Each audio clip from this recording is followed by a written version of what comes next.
enough's more than enough to keep your last meal down. To keep your last meal down. And Norm Macdonald is a comedian. Jimmy Fallon is a clown. Well, he sing and dance, wears fancy pants, and rides a merry-go-round. He rides a merry-go-round.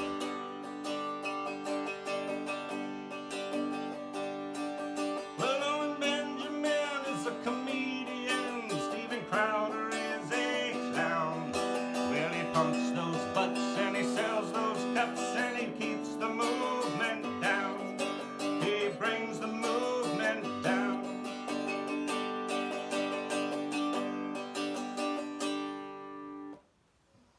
Hi, Bears. Welcome to another episode. Hope you like that little song. It's about the coming war between the clowns and the comedians. There's a big overlap, but there's a fundamental difference between the two. But that's a subject for another show. Today, I'm just going to go over a few things. First of all, I'd like to say thanks a lot, trolls. You talked Blaze out of the whole Bertari experience. He was in his car and jacking off before he left the driveway. And he drives a stick shift, so y'all pray for him. But if it's God's will, he'll be back. He'll probably change his personality and probably be Lappish Blonde Bear from Sweden. But if Bertari had gotten his heart, he'll be back.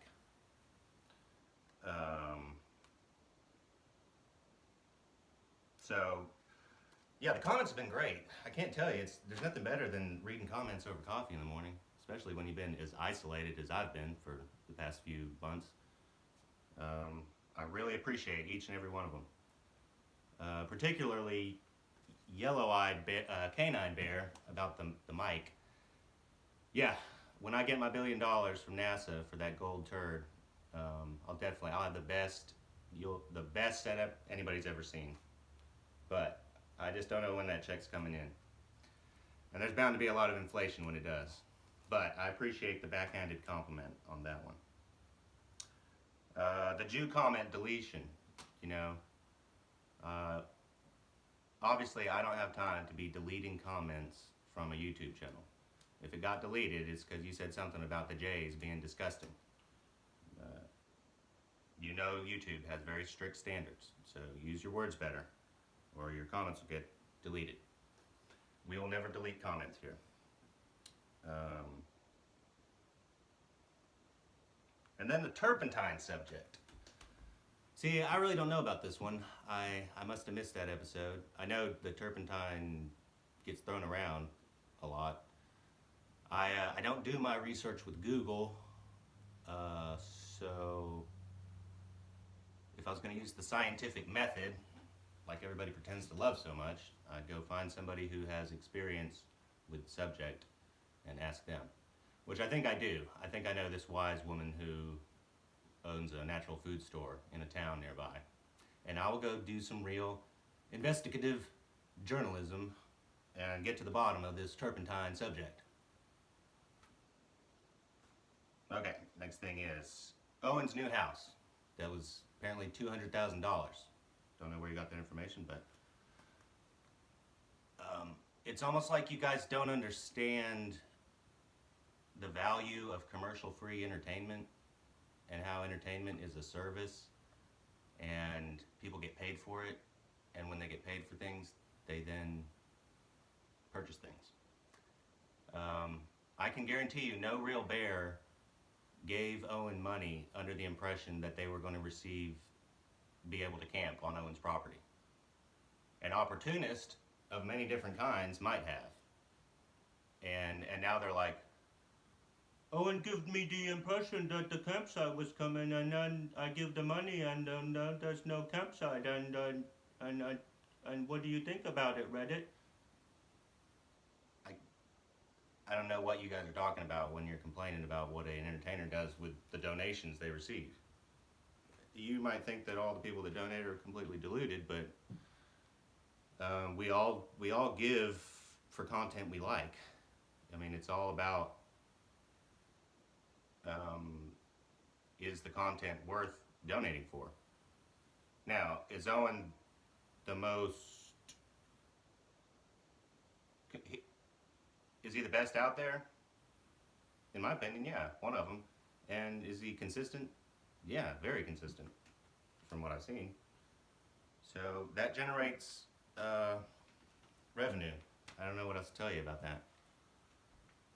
And as far as like being scared to now speak out against Owen because I don't want to get kicked out of the cult, it's like Beartaria. I am Beartaria. Owen can't kick any bear out of Beartaria. Owen's, like he says, he's the tallest flagpole about the subject on the internet. And if he were to crumble and fall into a life of sin and depravity again, it would be terrible for him, and I'd feel bad and I'd pray for him. But it wouldn't affect Beartaria in the least. Um, Beartaria is Beartaria, and Owen preaches the message of it. Which honestly, if you would just listen to everything he says, his only real message is cultivate your real garden, your physical garden, and your inner garden. Your inner garden is your relationship with God. It is the same as the outer garden. It's why Owen's always saying it's all about gardening. That's what the New Testament is all about. It's all about husbandry.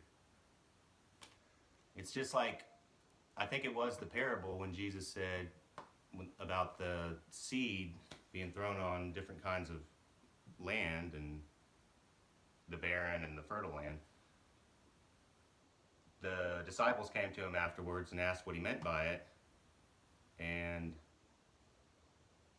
I can't quote directly, but it was something to the effect of, stop jerking off so much and it'll make sense that everything's a garden and my wisdom is a seed, and if you're jerking off too much, it doesn't have anywhere to land and be fertile and grow into a relationship with God. And that's the heart of Owen's message. Your physical and your inner garden, your relationship with God. This is the proper function of man. This is where Beartaria comes from when more and more people start doing this. It's not complicated. And a couple of the other comments were to the effect of, I just don't believe Owen does any good. He's just, people live vicariously through him, if anything, but most young men who idolize Owen are unable to break free from Babylon and live off the grid and really achieve any amount of autonomy. And so, of course, there's going to be a lot of young men that never break free, but if we were to, that's the best thing about Owen's podcast, is when he reads the letters about people telling him their story about breaking free from Babylon. And then it kind of makes sense. It's like, you guys that don't believe in Beartaria would just keep having to try to prove that it doesn't exist, because if it does, and it is the proper function of man and the proper standard that man is held to, you're not living up to it. So it just makes sense that you would constantly be trying to disprove it and tear it down. But it can't be torn down because it's sustained by the grace of God. And so, yeah, in that way, as far as genuinely helping young men and women truly take that step, because to a bear, it's not a matter of, is it possible for me to survive outside of Babylon? No, once I realize how evil Babylon is, it's now my moral imperative. Now I'm ready to die trying rather than compromise with Babylon. And that's the difference between a bear and a non-bear. Another comment was about Owen having daddy issues and us all having daddy issues. And either most of the people that love Owen is, they see him as kind of a surrogate father. And that's probably true. But it's important to remember, everyone's father should be their original cautionary tale about how to live or not live life. And everybody has a different relationship with how honest their father was with them and how much their father provided. And everybody has a question in their mind about how much they were entitled to. some obviously were given much better attention um, than others. You know, it's obvious from all these boomer dads. I don't think Owen hates his dad. I think he is estranged from him because it's like they live in completely different universes and don't even really share a common language right now. So he's estranged from him, but I don't think he has any hatred towards him. And most of my other friends that have rough relationships with their boomer dads, it has left them with this sense of truly seeking the perfect father figure, but also being extremely judgmental, and that's why a lot of people have problems with Owen. And Owen's not the chief of Bertaria; he's the tallest tentpole preaching about it.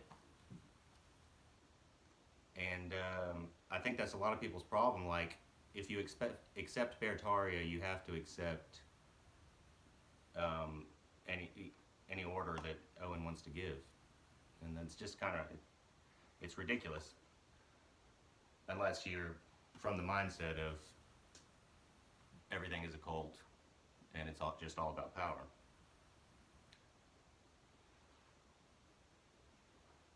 All right. Okay. Another thing.